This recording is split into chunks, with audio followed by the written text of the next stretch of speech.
Boa tarde a todos. Vamos então dar início a mais uma apresentação do nosso evento Pesquisar é Preciso.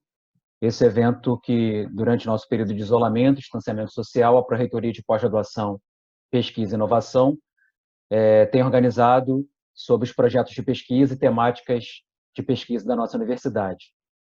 Hoje, nós iremos ter a temática sobre as manifestações neurológicas associadas à Covid-19, que vai ser apresentada pela professora doutora Sonisa Vieira Alves Leon, do qual eu já queria inicialmente agradecer o aceite e o convite para a participação nesse evento. Antes, então, de passar a palavra à professora Sonisa, eu teria algumas instruções gerais para que a gente tivesse um bom andamento do evento. Todos estão com os microfones desligados e a gente pede que eles se mantenham para evitar qualquer tipo de ruído durante a apresentação da professora. Ao final da apresentação da professora Sonisa, a gente vai abrir, através do chat, o espaço para perguntas e algum comentário que alguém queira fazer a respeito da temática. E aquelas pessoas também que desejarem certificados de participação no evento podem colocar o seu e-mail e o seu nome no chat, que a diretoria de pesquisa vai providenciar e encaminhar para todos. Eu queria aproveitar também e divulgar a nossa agenda dessa semana. Além de hoje, na terça-feira, tradicionalmente os nossos eventos têm acontecido sempre terças e sextas. Na próxima sexta-feira, então, a gente vai ter um impacto do turismo nos grandes centros urbanos e as mudanças propostas após a crise do coronavírus, com a professora doutora Simone da Escola de Turismo. E também já trazer uma notícia para toda a comunidade, todos que nos acompanham. Nós já fechamos a série Pesquisar é Preciso também para o mês de junho inteiro. Então, nós iremos continuar pelo menos até o final de junho com os nossos encontros às terças e sextas aqui, sempre por esse canal. Então, na semana que vem, na terça-feira, nós vamos ter uma palestra sobre democracia e participação social, sistema normativo, ferramentas e evolução, com a professora doutora Cláudia Gurgel, da Escola de Direito. E no dia 5 de junho, uma data importante para nós da Unirio, que é uma data que a gente comemora também o nosso aniversário, a gente vai ter o Observatório de Opiniões do Núcleo Interdisciplinar sobre Preservação. Vai ser uma mesa redonda com 3 professores da escola, 2 professores da Escola de Arquivologia, a professora Brenda, a professora Stephanie, e o professor Bruno Ferreira e o professor Fabiano, da Escola de Biblioteconomia. Eu estou querendo divulgar isso para vocês e peço que todos que puderem participem também desses eventos. Esse evento tem sido feito muito para a gente manter esse contato durante esse período de isolamento social.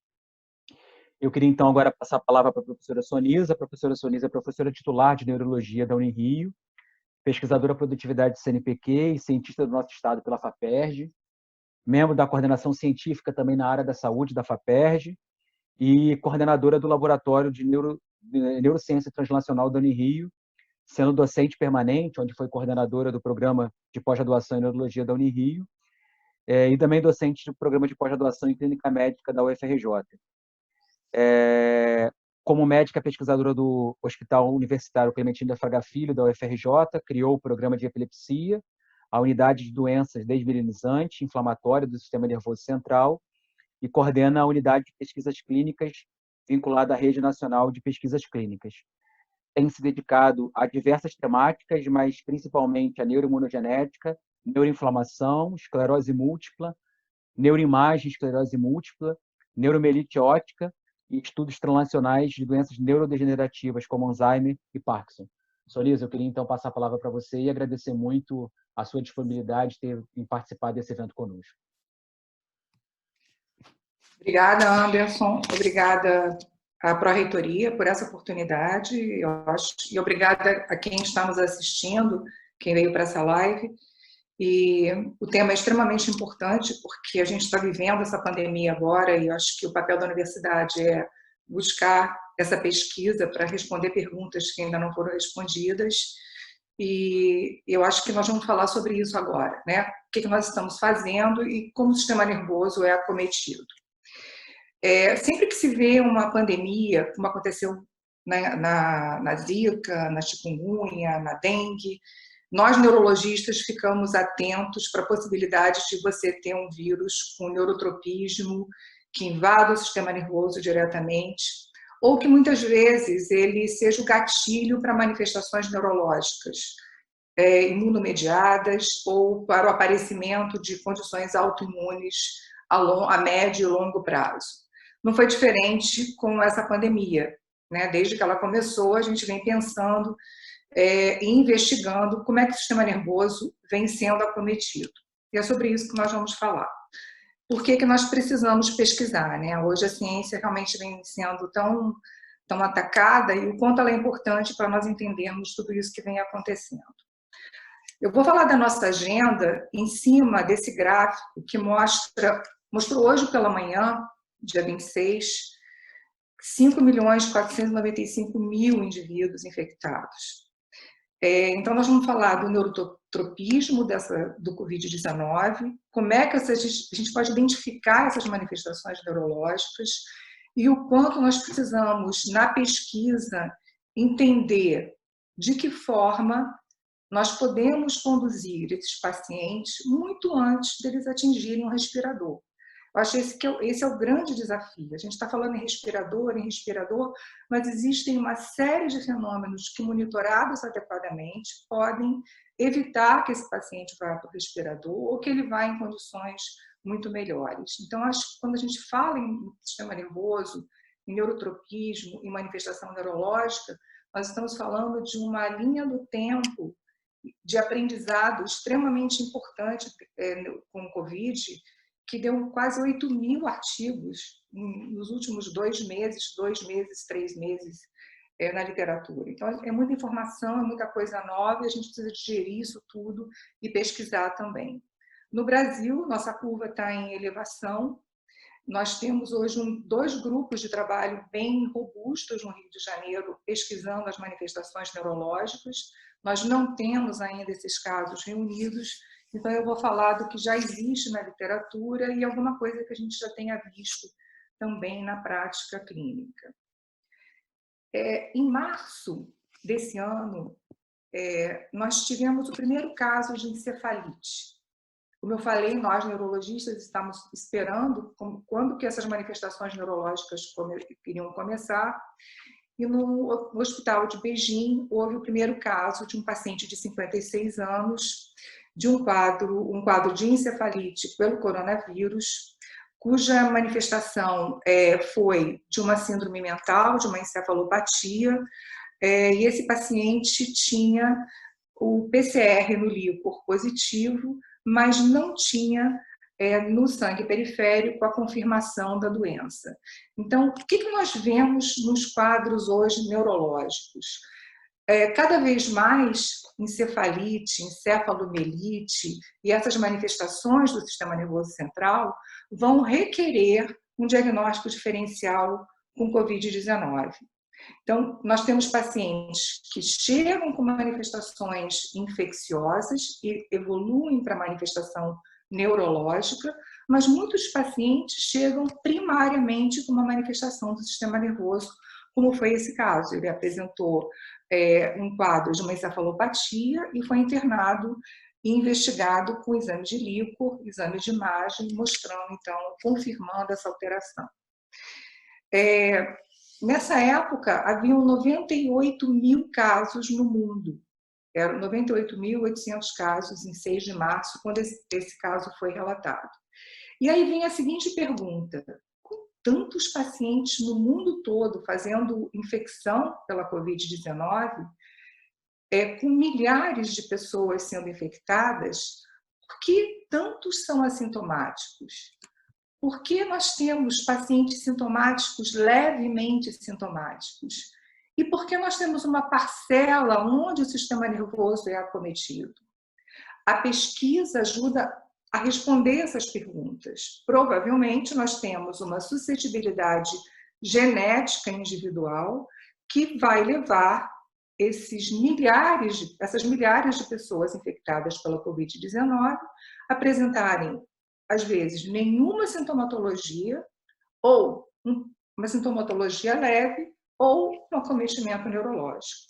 Então, a pesquisa ela contribui no reconhecimento desses fatores. E qual é o desafio diante desse painel de pessoas tão diferentes expostas ao mesmo vírus? É conseguirmos elementos preditivos que possam antecipar uma evolução mais grave e uma evolução para óbito. A gente está ainda longe de conseguir isso, mas as pesquisas vêm mostrando quadros de marcadores biológicos relativamente simples que podem contribuir nisso.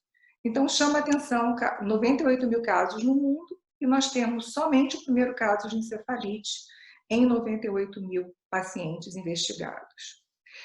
O primeiro registro de frequência de manifestação neurológicas associada à Covid-19 foi feito pelo grupo de Wuhan, na China, e era de se esperar. E esse acometimento do sistema nervoso, ele aconteceu em quase 40% dos casos.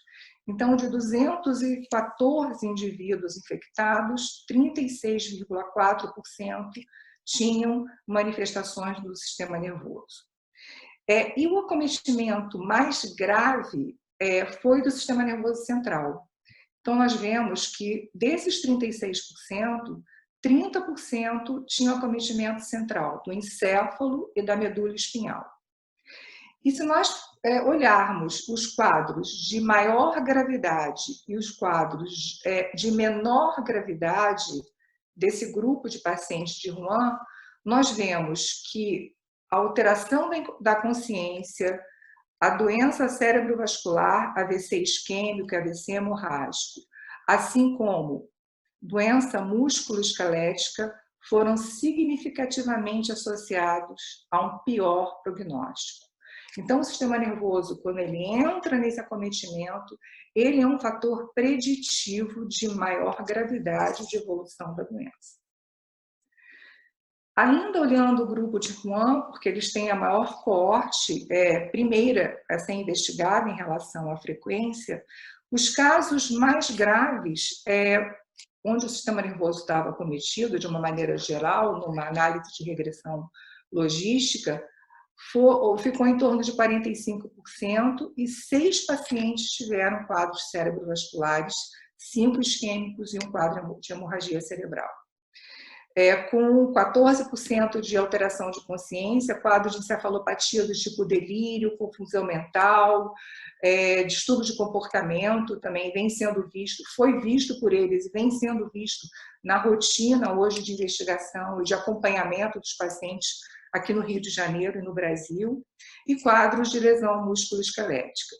Então, o que chama atenção num desses pacientes com doença cerebrovascular, e aqui está um exemplo representativo de uma lesão isquêmica, pegando área motora, já com efeito de massa, com edema, com alteração com hipossinal, o que chama atenção é que esse paciente em particular, ele não apresentou nenhuma manifestação prévia infecciosa, um desses casos.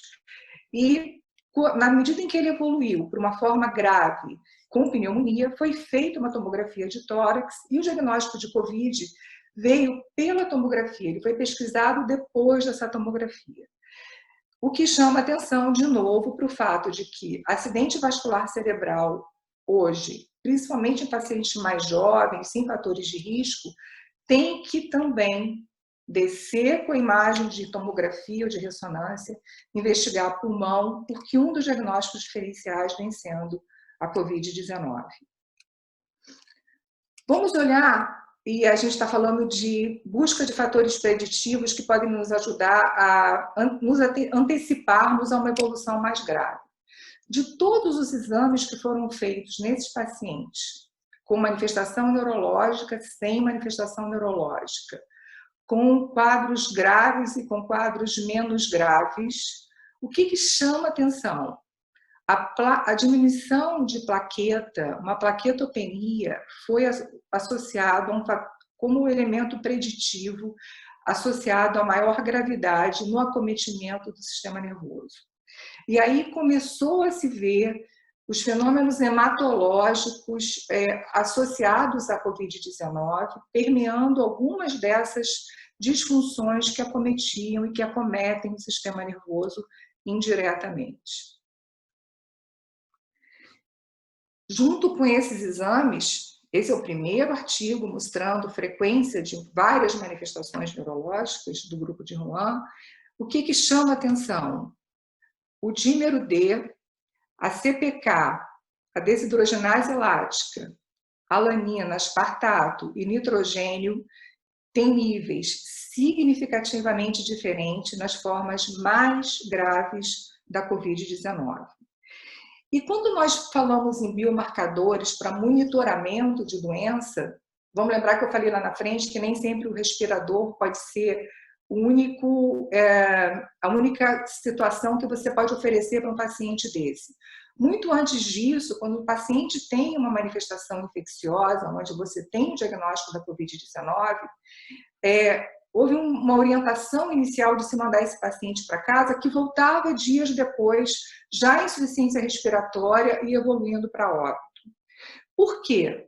Esses pacientes, antes de evoluírem para um quadro de respiratório grave, eles começam a apresentar marcadores que podem ser detectados em exames de sangue relativamente simples. CPK, dímero D, aspartase. São exames de sangue que podem ser feitos diariamente numa unidade que não é uma unidade de terapia intensiva e que, na medida em que se tornarem alterados, hoje sabemos que medidas podem ser feitas para evitar uma evolução para um fenômeno de cascata imunológica protrombótica.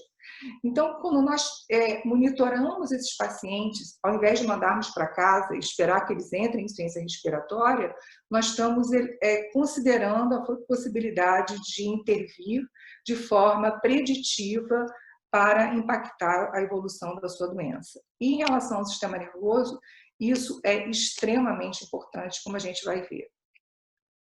Então, o acometimento do sistema nervoso, como eu já falei, foi em 36% dos pacientes, e esses fenômenos associados ao aumento do dímero D, associados a níveis elevados de CPK, troponina e outros elementos de efeitos protrombóticos provocados pelo vírus, justifica o fato desses pacientes apresentarem, provavelmente, as doenças cerebrovasculares, a alteração músculo-esquelética, quadros de rabdomiólise, que vêm sendo registrados em pacientes com Covid-19. Bom, como é que a gente pode entender esses fenômenos do ponto de vista de agressão viral? Esse é um artigo da Nature que eu recomendo que vocês leiam. Ele é extremamente didático e ele mostra a entrada do vírus nas células que expressam o receptor AC2, que é o receptor da enzima conversora de angiotensina. Todas as células que têm esse receptor na enzima conversora é onde o vírus, esse vírus vai entrar. Você tem isso no cérebro, no intestino, no pulmão, nos vasos sanguíneos. Você já entende que é uma doença que vai muito além da insuficiência respiratória, uma doença sistêmica, onde você pode ter vários órgãos acometidos se você tiver nesses órgãos células que expressam esse receptor da enzima conversora de angiotensina 2. Então, o vírus entra nessa célula, ele começa a se replicar dentro dessa célula e sofre um fenômeno, essa célula sofre um fenômeno de perda de uma série de moléculas, um fenômeno de piroptose, de ATP, de moléculas que vão fazer com que células endoteliais ao redor também recebam essa sinalização da infecção. E esses fenômenos de liberação de oligômeros são reconhecidos por células endoteliais vizinhas, o que leva então a uma expressão maior de fenômenos pró-inflamatórios mediados por citocinas, especialmente interleucina 6, e macrófagos, MP1, M1P, alfa, M1PB, e também promove a atração de monócitos, de macrófagos e de linfócitos de células T para o sítio do processo infeccioso, gerando um mecanismo de feedback positivo que perpetua a cascata inflamatória reconhecida hoje como tempestade de citocinas. São esses fenômenos da ativação do vírus celular em indivíduos que vão ter esse tipo de resposta imune que geram que geram essa cascata de citocinas, e você pode medir interleucina 6, interferon gama, IL-2, IL-10 e uma série de fatores de necrose tumoral alfa que fazem parte desse perfil inflamatório e dessa cascata de citocinas pró-inflamatórias, com a atração de macrófagos, linfócitos T e monócitos, e essa disfunção dessa resposta imunológica promove não só uma lesão e um comprometimento muito grave da função pulmonar, com edema pulmonar, com uma pneumonia grave, com uma insuficiência respiratória grave, mas ela também se propaga para diversos órgãos. Diversos órgãos passam a ser acometidos por esse fenômeno inflamatório que é muito grave. Essa cascata inflamatória, ela tem sido medida, mensurada, níveis de IL-6 e IL-17 vêm sendo mensurados, e por isso algumas medicações são voltadas à inibição de IL-6, como por exemplo o tocilizumab, entre outros anticorpos monoclonais específicos para determinados alvos, vêm sendo usados em estudos randomizados para investigar se nesse momento a interferência e o tratamento com eles pode mudar o curso e a evolução desses pacientes. Mas alguns indivíduos vão ter uma resposta saudável desse sistema imunológico. Eles vão conseguir que esses linfócitos T e que esses linfócitos B reconheçam esses antígenos e essa infecção, respondam a eles e inativem esse vírus, com uma mínima resposta inflamatória. E aí nós vemos que esse processo provavelmente depende de suscetibilidades genéticas individuais para uma resposta mais grave ou para uma resposta menos grave, na medida em que existem genes que reconhecem e que orquestram essa resposta imune, essa resposta imunológica, e estão por trás de uma série de outras doenças inflamatórias e imunomediadas que muitas vezes aparecem no curso desses quadros virais por um gatilho provocado pelo vírus, ou às vezes por uma ação direta do vírus no início e depois por um gatilho viral perpetuando esse processo inflamatório.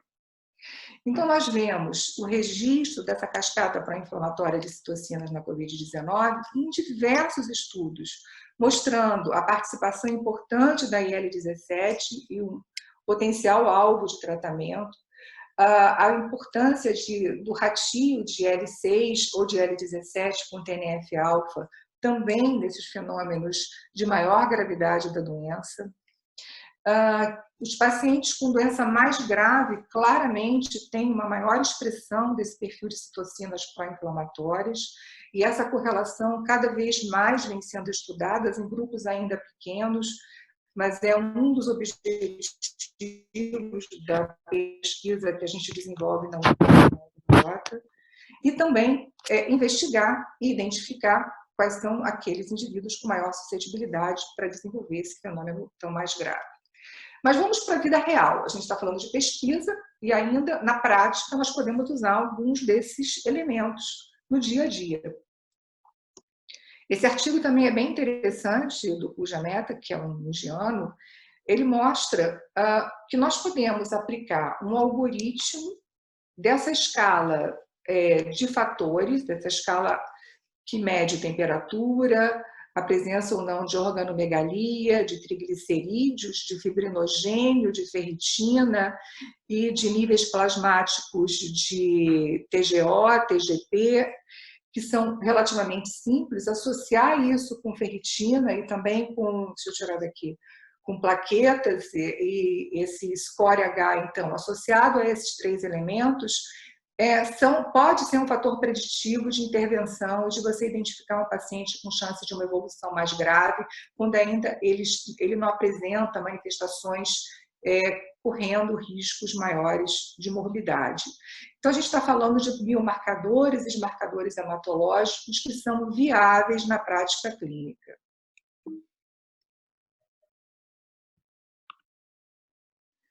Bom, então, O vírus SARS, ele pode infectar, como a gente já falou, várias dessas células, e por isso mucosa de intestino, túbulo renal, neurônio.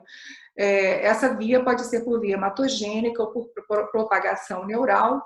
E eu li recentemente a sugestão de você mudar esse nome de SARS, porque é Síndrome da Angústia Respiratória Aguda, o S é de severe em inglês, para uma doença de múltiplos órgãos acometidos, né? Seria mais adequado, porque muitas vezes a infecção respiratória e a manifestação respiratória não começa esse quadro, embora ela acabe participando desse quadro no curso da doença. A maioria dos artigos que nós lemos hoje cita esse trabalho de manifestações de múltiplos órgãos. É um artigo onde você tem investigação anatomopatológica de diversos tecidos, inclusive de encéfalo, mostrando edema cerebral, de fígado, de pulmões, e é bastante interessante também, é uma leitura recomendada. Então, nós sabemos já que a Covid-19 é uma doença de múltiplos órgãos, que não é só de pulmão. E em relação aos fenômenos cardiovasculares que vêm sendo descritos, chamar atenção para arritmias muito graves, por miocardite, não por quadros tromboembólicos, mas por processos de infecção do músculo cardíaco ou por endotelite também provocando um fenômeno vascular, gerando um processo de alteração cardiovascular. E esses pacientes, alguns casos vêm sendo registrados na literatura e talvez eles sejam um número maior do que a gente tem de registro por conta da subnotificação. E fazendo, então, a doença cardiovascular, as arritmias que são vistas nas emergências, também um alvo para diagnóstico diferencial da COVID. O sistema imunológico, como eu já falei, e a disfunção hematológica pela cascata inflamatória, impactando os fenômenos trombóticos, tromboembólicos, também é extremamente importante, a tempestade de citocina. Os efeitos gastrointestinais, existem trabalhos extremamente interessantes mostrando a participação da microbiota e a disbiose, né? Você tem o receptor da enzima conversora de angiotensina 2 em células do epitélio intestinal, nas células hepáticas, nos rins. Então, os pacientes evoluem com ciência renal, vão para a diálise, e isso também compromete de uma forma global o sistema nervoso central e pode gerar também manifestações do sistema nervoso periférico, como a neuropatia do doente crítico.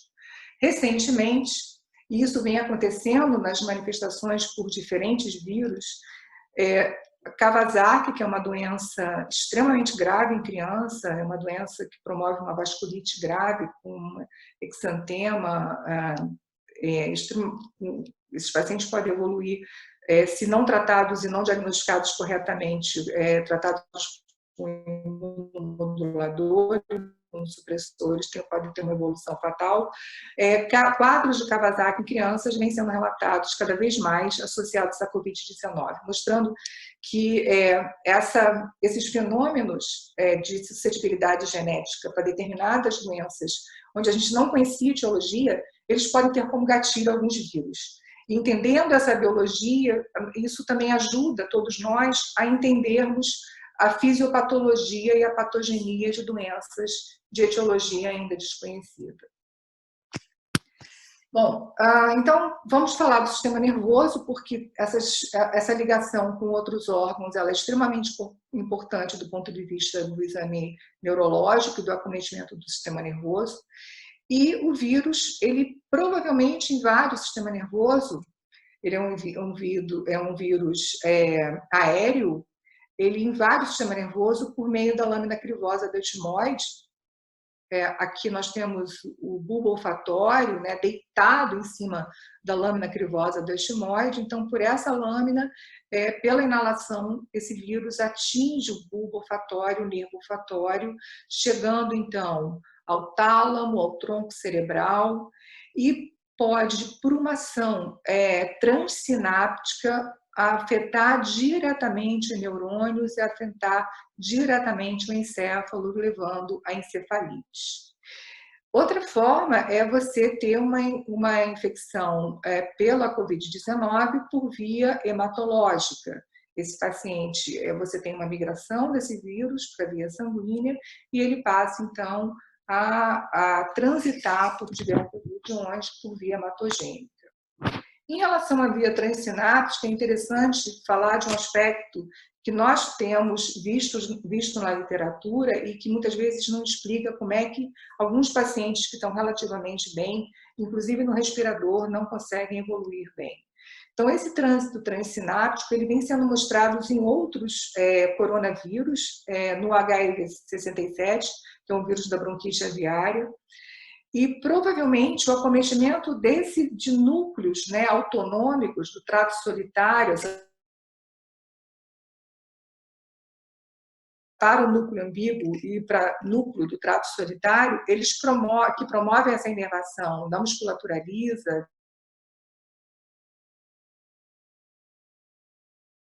associadas a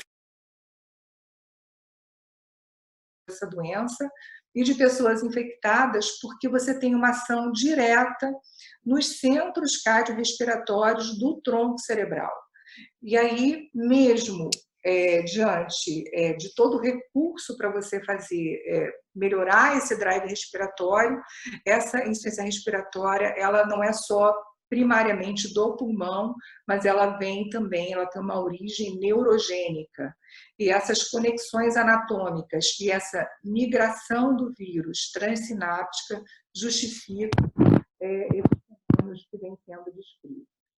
Então, nós podemos ver que ele pode atuar diretamente, promovendo, então, por via neural, uma série de alterações. Entre essas alterações, fenômenos de desmineralização também podem acontecer, e pacientes com esclerose múltipla já tiveram outros coronavírus identificados em estudos histopatológicos.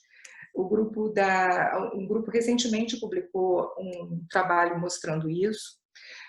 Pelos fenômenos circulatórios imunomediados, com aumento dessas citocinas e cascata inflamatória, por hipoxemia, por hipóxia direta, por fenômenos de metabolismo anaeróbico e acidose metabólica, por lesões mediadas pelo sistema imune propriamente dito, e por diversos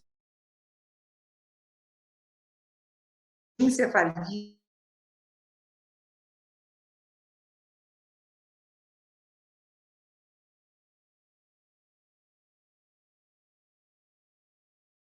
mostrado por esse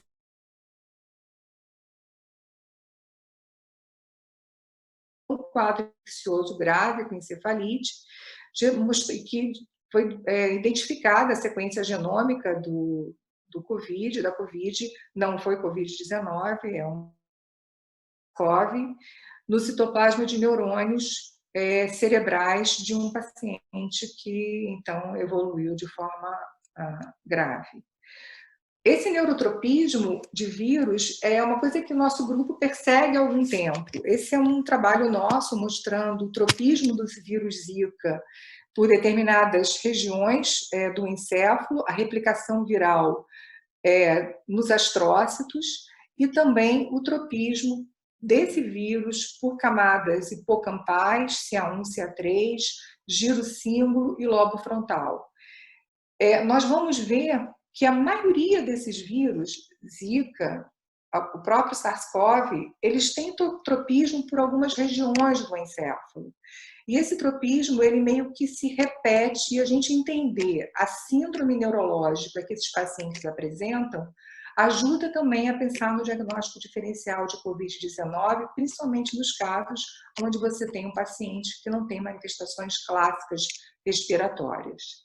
Então, de uma forma geral, esses pacientes com manifestações do sistema nervoso, eles podem apresentar intensa cefaleia, quadros vertiginosos, alteração da consciência, doença cerebrovascular, disfunção da coordenação motora, crises epilépticas, encefalopatias necrotizantes hemorrágicas, pode apresentar diminuição da gustação ou até abolição, hipogeusia ou ageusia, hiposmia ou anosmia, Os quadros de Guillain-Barré são pouco registrados, talvez eles sejam, não tenham uma frequência especificamente associada ao vírus, mas tem que comparar com a frequência na população naquele período, nos estudos populacionais.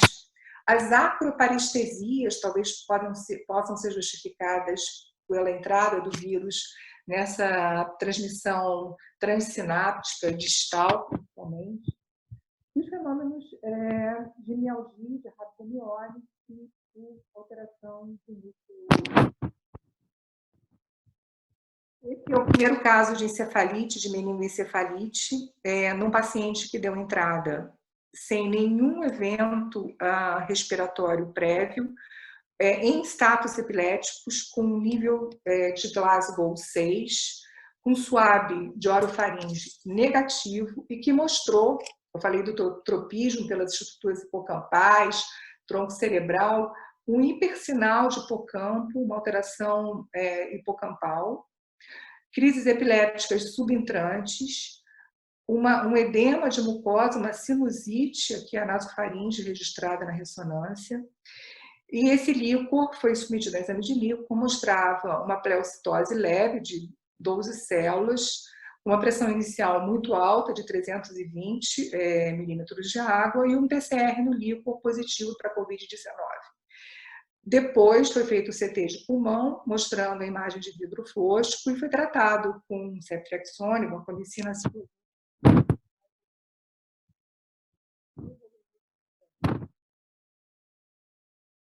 Então, esse é o caso de um exemplo de uma ação provavelmente direta desse vírus no sistema nervoso, e pegando regiões onde a gente vê encefalite herpética, onde nós podemos ver encefalite autoimune por receptor anti-MNDA. Então, esses diagnósticos diferenciais com infecções virais, eles cada vez incluem maior número. É importante a gente não perder o radar nesse processo.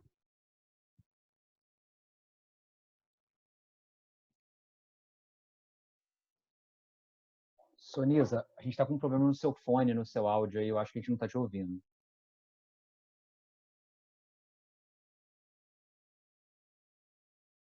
Não sei se você está com fone, de vez em quando ele vai e volta. Não estou com fone. Esse computador meu não tem entrada para o meu fone. Melhorou agora, Anderson? Melhorou, melhorou. Melhorou? Estou aqui. Então, quadros também de encefalopatia aguda necrotizante hemorrágica, e aqui a gente vê no corte axial o hipocampo com esse hipersinal, as estruturas talâmicas com alterações de sinal, lesões captando gadolínio, mostrando sangramento aqui no SWI, mostrando sangramento nessa região e nessa região aqui. Então, nós temos quadros vasculares cerebrais importantes, como a encefalopatia aguda necrotizante hemorrágica associada à Covid-19. Manifestações como acidente vascular cerebral de grandes artérias de carótida, de horte de carótida, de cerebral média, vêm sendo registrados e trombectomia mecânica vem sendo feita em pacientes com infecção por Covid.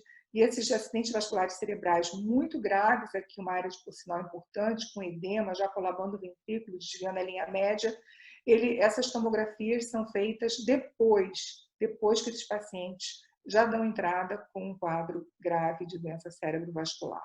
Então, é um diagnóstico diferencial importante. Dentro desses fenômenos de investigação do sistema imune, acidente vascular cerebral, fenômenos tromboembólicos, por que esses pacientes estão fazendo tanto AVC e por que o D-dímero, o dímero D, e o aumento dessas enzimas vem sendo associado à maior gravidade da doença. Bom, a Covid-19, ela promove, como a gente já viu, essa ativação de linfócitos T, de linfócitos B, e essa ativação de linfócitos, ela indivíduos geneticamente suscetíveis, leva a uma distinção desse processo de citotoxicidade com uma cascata pró-inflamatória de uma série de citocinas, como a gente já chamou a atenção, com hiperativação de macrófagos, mas o que é associado a isso? Fenômenos imunológicos associados a essa ativação de linfócitos, com hemofagocitose, hipersecreção de ferritina,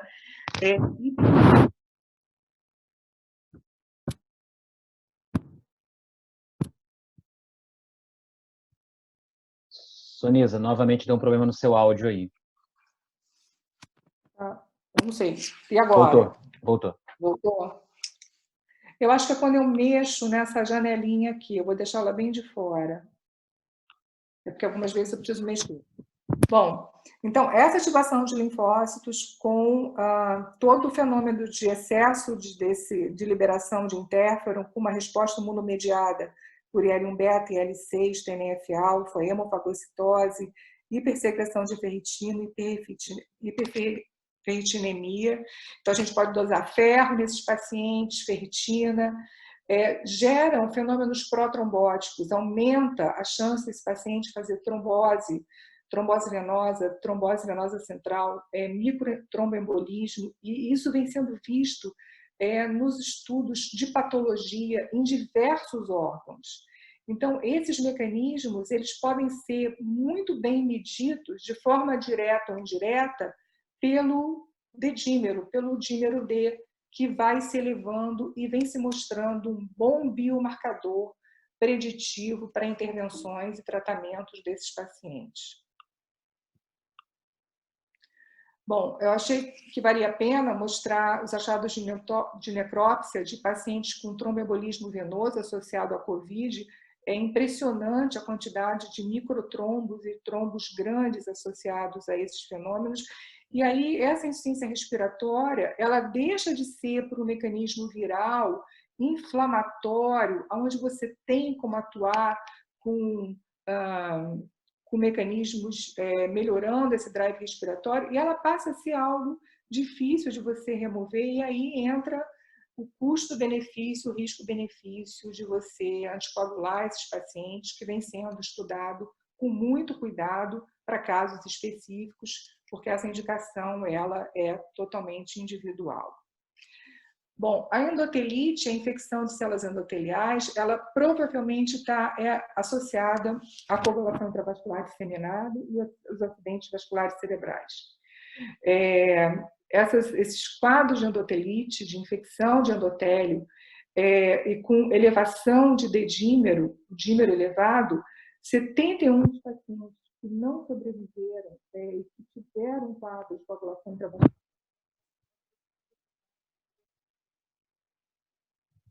é extremamente importante, porque ele é um marcador que a gente pode usar agora, a gente pode usar a todo momento.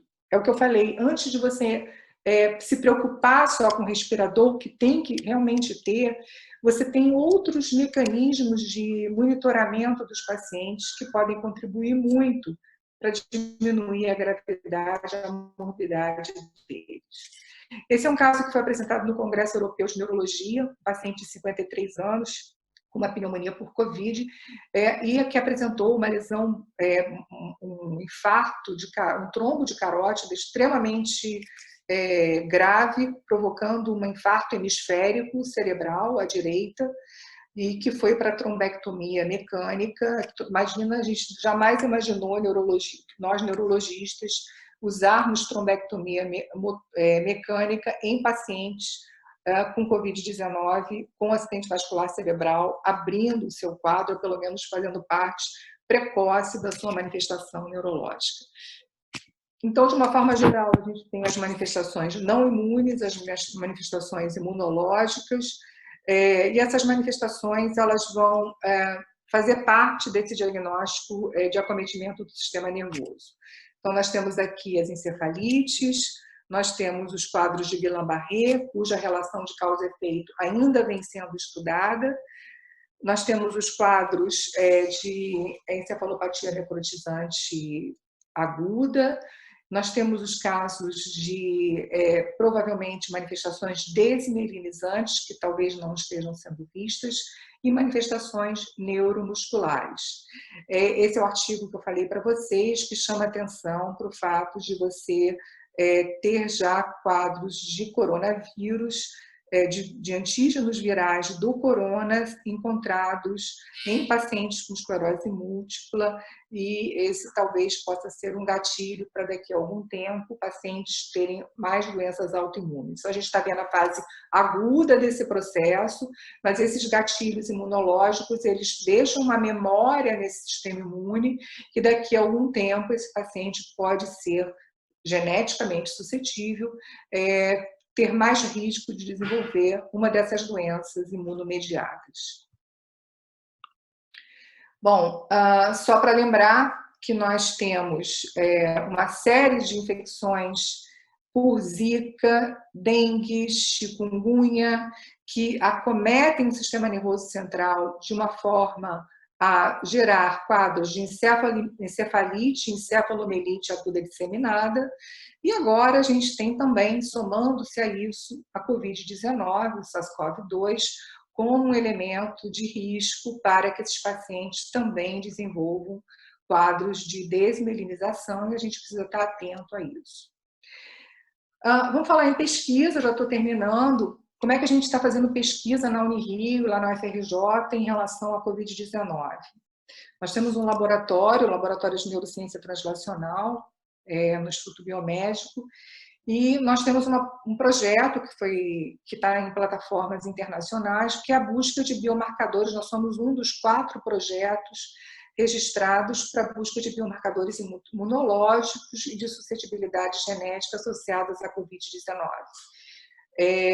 Essa é uma iniciativa onde a gente compartilha todos os dados que nós vamos encontrar, e isso é extremamente importante, pelo que nós vimos até agora, para entendermos a patogenia dessa doença e podermos, em relação ao sistema nervoso, em relação ao acometimento de outros órgãos, termos uma atuação preditiva de interferência nesses quadros.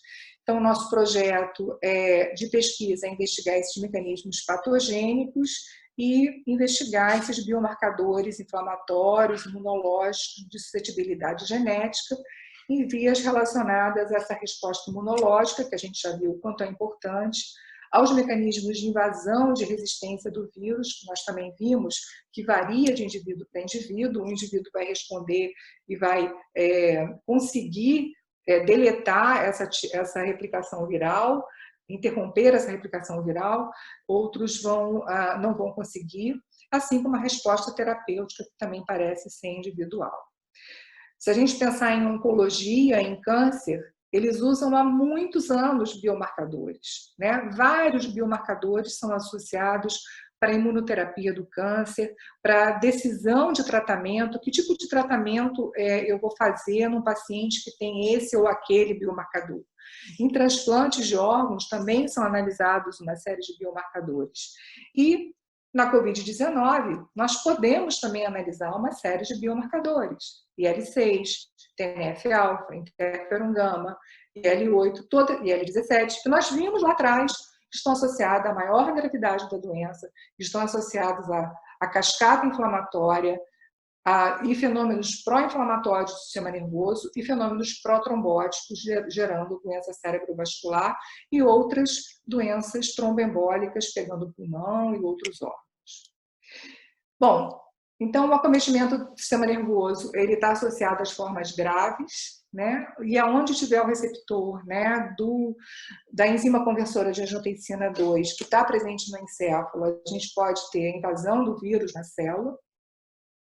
Essas manifestações neurológicas incluem mecanismos diferentes, né, ou mecanismos diretos, como as encefalites, as meningoencefalites, a perda do olfato, a perda da gustação, a anosmia, a geosia, ou indiretos, como, por exemplo, os efeitos protrombóticos, a endotelite, gerando quadros cerebrovasculares, os quadros de Guillain-Barré, que a gente está vendo ainda, se existe essa relação de causa e efeito.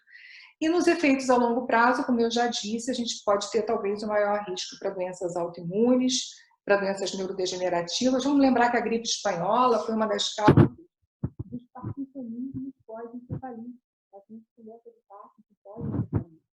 A gente não sabe que tipo de memória, de ativação inflamatória, infecciosa, imunológica, que vira para deixar o sistema nervoso para o aparecimento dessas doenças que tem hoje uma etiologia que monetizam quadros de doenças onde você tem a participação do vírus. Então, respondendo à pergunta, pesquisar é extremamente necessário e o cenário clínico e a gravidade desses pacientes diferentes nos dão a pista sobre a importância desses fenômenos. Então, se você liga a televisão, toda hora está lá dizendo. Meu pai foi chegou uma gripe leve, com um quadro infeccioso agudo, em média isso leva uns 5 dias para aparecer.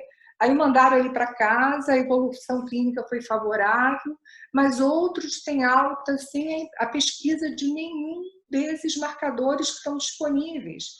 Ferritina, dímero D, né? TGO, TGP. Então, vão usar o oxímetro em casa, o que é uma imprudência também. Você tem que fazer monitoramento de uma enfermaria, num quarto, não precisa estar no CTI. Mas você pode, de forma preditiva, identificar alguns fatores nesse momento aqui, para ter uma evolução clínica. E o que acontece quando a gente também olha as famílias falando? Ele voltou muito mal, entrou em insuficiência respiratória e, geralmente, em 8 dias que eles retornam ao hospital já com comprometimento respiratório, uma evolução, geralmente, em 50% dos casos, com desfecho para óbito, com desfecho muito grave. Então, vamos lembrar de oncologia, vamos lembrar dessas doenças hoje, como esclerose múltipla, doenças autoimunes que têm tratamentos extremamente eficazes. Eu acho que, no momento, a gente talvez esteja perdendo janelas de intervenção, essas janelas terapêuticas que são extremamente importantes antes de chegar ao respirador. E aí, a pesquisa pode nos ajudar a responder por que a gente tem pacientes, milhares de pacientes infectados, por que a gente tem pacientes assintomáticos, indivíduos assintomáticos, indivíduos com sintomatologia leve, e indivíduos com manifestações do sistema nervoso. É isso que o nosso grupo vem arduamente tentando buscar e tentando fazer. Então, eu quero agradecer muito a Fabrícia, Amanda, ao grupo da imunologia, da genética, Fernanda Rueda, Valéria, Miriam, não vou conseguir falar todo mundo aqui, que trabalham insanamente nesse laboratório, nos nossos. Obrigada, vocês trazem um trabalho importante para mim, e o apoio da reitoria para a gente ampliar nosso laboratório, acho que a gente vai conseguir fazer mais coisas ainda. É isso. Perguntas, meninos? Obrigado, Sonisa, pela brilhante apresentação, e eu acho que até colocando novos aspectos importantes com relação à doença. Queria novamente agradecer e te parabenizar pela apresentação.